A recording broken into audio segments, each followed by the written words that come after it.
உலகம் முழுவதும் வாழக்கூடிய அன்பு நேயர்களே, ஆவணி மாத ராசி பலன்கள். இந்த ஆவணி மாதம் எல்லோருக்கும் சிறப்பான முறையில் இருக்க போகுது. முதல்ல ஒரு விஷயத்தை நான் பதிவு பண்ணுறேன்.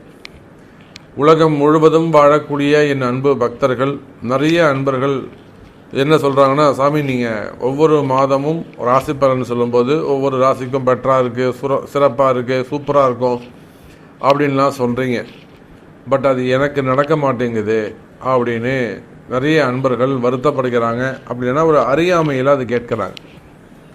பொதுவாகவே இந்த ராசி பலன்கள் ஆகப்பட்டது பொதுவான ஜென்ரல் ப்ரெடிக்ஷன்ஸ் தான். இது தமிழ்நாட்டில் இப்படி இருக்கும்னு நம்ம சொல்லலாம். அது தமிழ்நாட்டில் யாருக்கு எப்படி இருக்கும் அப்படிங்கிறது அவங்க பர்சனல் பர்த் சார்ட், அவங்களுடைய தலையெழுத்து அதுதான் தீர்மானிக்கும். அவங்க பிறப்பு ஜாதகம் தான் தீர்மானிக்கும். முடிஞ்ச வரையிலும் எல்லாரையும் ஒரு கவர் பண்ணி மேக்ஸிமம் அவங்களுக்கு செலவு இல்லாத வகையில் ரொம்ப எளிமையாக ஃப்ரீயாக எதெல்லாம் ஃப்ரீயாக சொல்ல முடியுமோ அந்த அட்வைஸ் எல்லாம் நம்ம அதை கொடுத்துறோம். ஜாக்கிரதையாக இருங்க, இது செய்யாதீங்க, இது செய்யுங்க அப்படின்னு நம்ம சொல்லிடுறோம். ஸோ இதையும் மீறி உங்களுக்கு சந்தேகங்கள் இருக்கும்படியானால் உங்கள் பிறப்பு ஜாதகம் தான் பேசும். அப்படி இந்த ஆவணி மாதத்தை நாம் பார்க்கின்ற பொழுது ஆவணி மாதத்தில் 2 அற்புதங்கள் நிகழ்வு. ஒன்று, சூரிய பகவான் நீண்ட நாட்களுக்கு பிறகு தன்னுடைய சொந்த வீடான சிம்மத்தில் ஆட்சி பலம் பெறுகிறார்.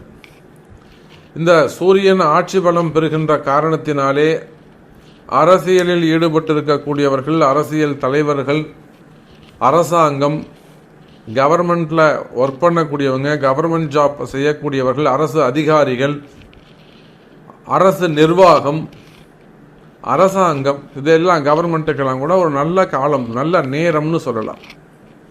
நல்ல நேம் கிடைக்கக்கூடிய மாதமாக, ஒரு பேர் புகழ் விளங்கக்கூடிய மாதமாகவும் இந்த ஆவணி மாதம் 12 ராசி அன்பர்களுக்கும் அமைகிறது.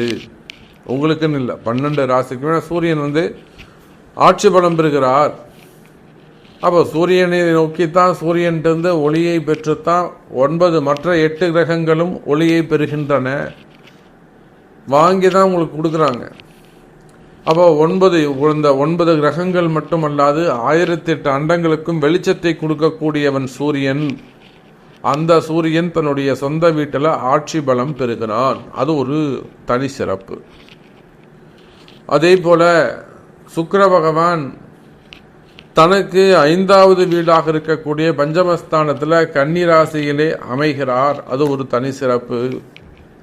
எப்பொழுதுமே குருவுக்கும் சுக்கிரனுக்கும் திரிகோண தொடர்பு ஏற்படுகின்ற பொழுது அந்த குரு சுக்கிரன் பரிவர்த்தனை யோகம் பல வெளிநாட்டு யோகங்களை ஏற்படுத்தும், பல திருமணங்களை நடத்தி வைக்கும், பல திருமண தடைகளை விலக்கும், பல பிரிந்த தம்பதிகளை ஒன்று சேர்க்கும், பல கஷ்டங்களை எல்லாம், பெண்களால் வரக்கூடிய தொந்தரவுகள், இல்லற வாழ்க்கையிலே வரக்கூடிய இடர்பாடுகள், இவற்றையெல்லாம் விளக்கக்கூடிய ஒரு அற்புதமான தொடர்பு இந்த குரு சுக்கிரன் தொடர்பு. அப்போ ரிஷபராசிக்கு 5வது வீடு எது அப்படின்னு பார்த்தீங்கன்னாக்கா கன்னி ராசி.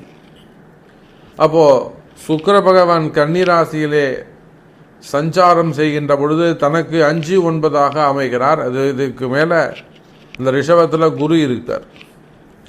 இவங்களுக்கு அங்கே திரிகோணத்திலே பார்ப்பீர்களேயானால் சனி பகவானுடைய வீடு, ராகுவுடைய தொடர்பு அங்கே ஏற்படுகிறது. அப்போ சனி, குரு, சுக்கிரன், ராகு இவங்கெல்லாம் இந்த ஆவணி மாதத்தில் நல்லா பலம் பெற்ற கிரகங்களாக, பவர் உடைய ஒரு பிளானட்ஸாக விளங்குகிறார்கள். இப்போ இந்த 5 கோள்களை அடிப்படையாக கொண்டு தான் நம்ம இந்த ஆவணி மாத ராசி பலன்களை பார்க்க போகிறோம். குறிப்பாக ஆன்மீகத்தில் ஈடுபட்டிருக்கக்கூடியவர்கள், ஆலய மடாதிபதிகளாக விளங்கக்கூடியவர்கள், அதே போல ஆதீன கர்த்தாக்கள், இவங்க எல்லாருக்குமே கூட இருக்கக்கூடிய ஒரு சில சங்கடங்கள் விலகும். அதே போல ஆன்மீகத்தில் ஈடுபட்டிருக்கக்கூடியவர்கள், மடாதிபதிகள் இருக்கக்கூடிய நோய் நொடிகள் விலகும். பல மறைமுகமாக நடக்கக்கூடிய சூழ்ச்சிகள், பல இடங்களில் மறைமுகமாக நடக்கக்கூடிய கலகங்கள், கீழே வேலை செய்ய இருக்கக்கூடிய நம்ப முடியாத ஆட்கள், இந்த மாதிரியான ஒரு சில பிரச்சனைகள் இருக்கும். திருட்டு, களவு, பொய், கலகம், இதெல்லாம் பஞ்சமா பாதகங்கள்லாம் அங்கே நடக்குமே, ஆனால் அதெல்லாம் அவங்களுக்கு தெரிய வரும். அந்த மாதிரி இடங்கள்ல அவங்க ரொம்ப ஜாக்கிரதையாகவும் கவனமாகவும் நடந்து கொள்ள வேண்டும்.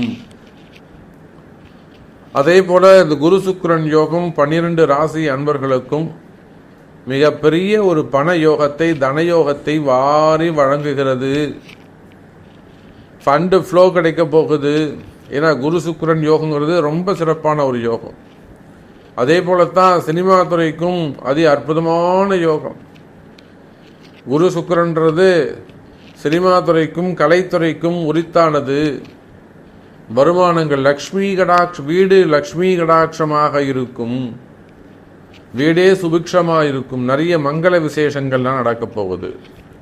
ஸோ இந்த 5 கிரக அமைப்புகள் அந்த ஆவணி மாதம் உங்கள் ராசிக்கு எப்படி இருக்குன்னு பார்த்துடலாம் வாருங்கள். மகர ராசி நேயர்களே, இந்த மாதம் ஆவணி மாதம் மகர ராசிக்கு சிறப்பானதாகவே இருக்கும். மகர ராசியை பொறுத்தவரையில் அதி அற்புதமான முறையில் நல்ல முன்னேற்றத்தை தரக்கூடியதாக அமையப்போகுது. குறிப்பாக 4 கிரகங்கள் சொன்னேன். அப்போ மகர ராசின்னு எடுத்துக்கிட்டோம்னா அதில்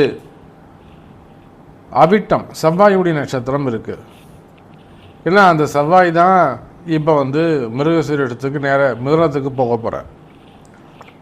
அதே போல் இந்த பக்கம் சந்திரனுடைய நட்சத்திரம் திருவோணம் இருக்குது, குருவுடைய நட்சத்திரம் அங்கே இல்லை. அப்போது இது செவ்வாய் சந்திரனுடைய நட்சத்திரம் இருக்கக்கூடிய மகர ராசி நேயர்களே, சந்திரனுடைய நட்சத்திரமாகிய அஸ்தத்தில் கேது பகவானும், அதே போல் அவிட்டத்தில் மிருகசீரிஷம் செவ்வாயுடைய நட்சத்திரத்திலும் இந்த ஆவணி மாதம் பயணம் செய்கிறது. அப்போ இந்த கோச்சார கணக்கீடுகளை வைத்து பார்க்கின்ற பொழுது எனதருமை உலகம் முழுவதும் வாழக்கூடிய மகர ராசி நேயர்களே, இந்த மாதம் ஓரளவுக்கு உங்களுக்கு நன்மை தரக்கூடிய மாதமாக அமைகிறது.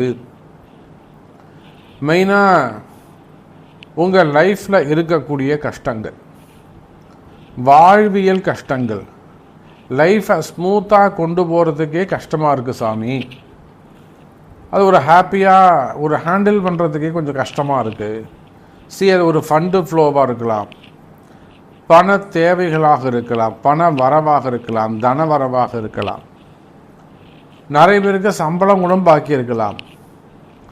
அப்படி இல்லைன்னா உங்களுக்கு வர வேண்டிய லாபம் அது பாக்கி இருக்கலாம். வேலைலாம் முடிச்சுட்டாங்க. நிறைய இந்த பில்டர்ஸ்லாம் பார்த்தீங்கன்னா சொல்லுவாங்க, பாதி பணம் தரவே இல்லை அப்படியே நிற்குது அப்படின்வாங்க. அதுபோல் மகர ராசி என்பதிலே நீங்கள் உழைத்த காசு, உழைத்த பணம், அது உங்களுக்கு வர வேண்டிய அலவன்ஸாக இருக்கலாம், இன்சென்டிவாக இருக்கலாம், சம்திங் ஏதோ ஒரு கிஃப்டாக இருக்கலாம். அப்போ ஃபண்டு ஃப்ளோ இல்லை, இல்லைன்னா வருமானமே இல்லை சாமி, வருமானம் குறைஞ்சி போச்சு, பண வரவு தனவரவு இல்லை, ஆனால் கமிட்மெண்ட் அதிகமாக இருக்குது, கட்டியே ஆகணும் சாமி, கட்டலைன்னா ரொம்ப கஷ்டமாக போயிடும், கமிட்மெண்ட் அதிகமாக இருக்குது. அதே போல் கடன் சுமைகள், கடன் பிரச்சனைகள் அதிகமாக உள்ளது. அப்போ இது போல் பண தேவைகளை, பண வரவை எதிர்பார்த்து காத்திருக்கக்கூடிய மகர ராசி அன்பர்களே, இந்த மாதம் பணவரவு வரக்கூடிய மாதமாக அமைகிறது. நீங்கள் ஏதாவது பணங்காசு இழந்திருக்கீங்களா, வீண் விரயம் செய்திருக்கிறீர்களா? ஒரு கையில் வச்சிருந்த காசு சாமி, கல்யாணத்துக்காக வச்ச காசு எடுத்து கொடுத்துட்டேன், ஒரு வீடு வாங்கிறதுக்காக பைசா வச்சுருந்தேன், அதை அப்படியே எடுத்து கொடுத்துட்டேன், என் பொண்ணுக்காக வச்சுருந்தேன் எடுத்து கொடுத்துட்டேன், உதவின்னு கேட்டாங்க. அப்படின்னா ஒரு முதலீடு, இன்வெஸ்ட்மெண்ட், ஒரு பிஸ்னஸ் பண்ணலாமேன்னு இன்வெஸ்ட்மெண்ட் பண்ண சாமி, இது அப்படி லாஸ் ஆகிடுச்சு. அப்படிலாம் பணங்காசு ஏதாவது கொடுத்து உதவி செய்து மாட்டிக்கிட்டீங்களா? பணங்காசு ஏதாவது கொடுத்து ஏமாத்துறாங்களா, தரமாட்டேன்னு சொல்கிறாங்களா? அந்த மாதிரியான கஷ்டங்கள் இருக்குமே. ஆனால் கவலை வேண்டாம் எனதருமை மகர ராசி நேயர்களே, வரவேண்டிய பணங்காசுகள் வந்து சேரும். வராத பணங்காசுகள் கூட வந்து சேருவதற்கான வாய்ப்புகள் அதிகமாக உண்டு. மகர ராசி நேயர்களே, தொழில் அமைப்புகள், பிஸ்னஸ், நீங்கள் எந்த தொழில் செய்பவராக இருந்தாலும் சரிதான், உலகம் முழுவதும் சரி, எனி பிஸ்னஸ், அது கார்மெண்ட்ஸாக இருக்கலாம், எக்ஸ்போர்ட் இம்போர்ட்டாக இருக்கலாம், அல்லது ஏற்றுமதி தொழில்கள் செய்யக்கூடியவங்களாக இருக்கலாம், விவசாய பொருட்களாக இருக்கலாம், ஃப்ளவர்ஸு, ஃப்ரூட்ஸு, விவசாய கனிம வளங்களாக இருக்கலாம், மினரல்ஸு, அதுபோல் share market, stock market, gold, wholesale, textiles, மில்லுங்க, பெரிய பெரிய மில்லுங்க வச்சு நடத்தக்கூடியவர்கள், தறிகள் வச்சு நடத்தக்கூடியவர்கள், ஹாஸ்பிட்டல்ஸு, டாக்டர்ஸு, ஆடிட்டர்ஸு. அப்போ நீங்கள் பில்டர்ஸாக இருக்கலாம், ரியல் எஸ்டேட் செய்யக்கூடியவர்கள், அதே போல் அட்வொகேட்ஸாக இருக்கக்கூடியவர்கள், மெயினாக டாக்டர், ஹாஸ்பிட்டல்ஸ் அந்த தொழில் செய்யக்கூடியவங்க, க்ரஷர்லாம் வச்சு நடத்தக்கூடியவர்கள், குவாரிகள், கனிம வளங்கள், டெண்டர் பிஸ்னஸ், டெண்டர் எடுத்து செய்யக்கூடியவங்க, அப்போ அரசாங்கம் பதிவு ஒர்க்குகளை எடுத்து செய்யக்கூடியவங்க. இப்படி நீங்கள் எந்த தொழில் செய்பவராக இருந்தாலும் சரிதான், தொழில்துறையை பொறுத்தவரையில், பிஸ்னஸை பொறுத்தவரையில் மகர ராசி அன்பர்களே, இந்த ஆவணி மாதம் உங்களுக்கு தொழில் அமைப்புகள் சிறப்பானதாக இருக்கும். தொழிலில் நல்ல முன்னேற்றங்கள் இருக்கும், வரவு செலவுகள் அதிகரிக்கும்.